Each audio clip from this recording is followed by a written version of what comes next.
anchoring in awareness. Your nature is awareness. Your nature is conscious. So we just have to be conscious of the moment. And when we are conscious of the moment, then we see how things are unfolding in front of us in whatever we are participating. And from there, we can organize ourselves to make things better. And that is already making life simpler,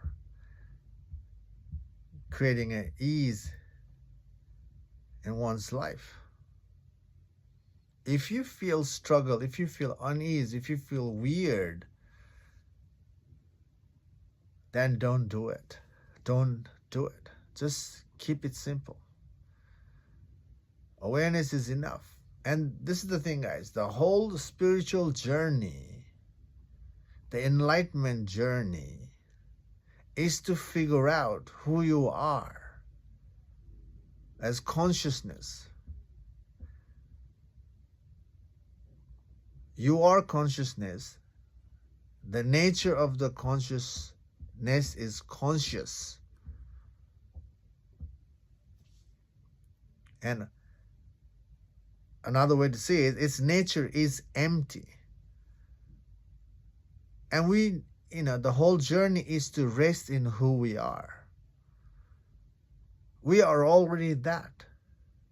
So why do we need to pretend to be more spiritual in the things that we involve in? We don't. And we also need to recognize that the outside world is the pattern world. Whatever we are engaging is the world of pattern. And the freedom, the spiritual freedom, is no pattern. And we are already that. We are already that. Our nature is that. So we are already participating to the pattern world.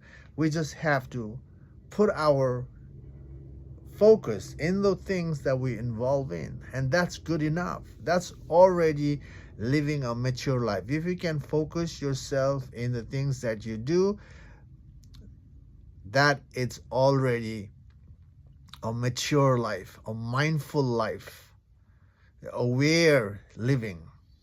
It's already there. When you're focusing on something, don't try to focus on your breath.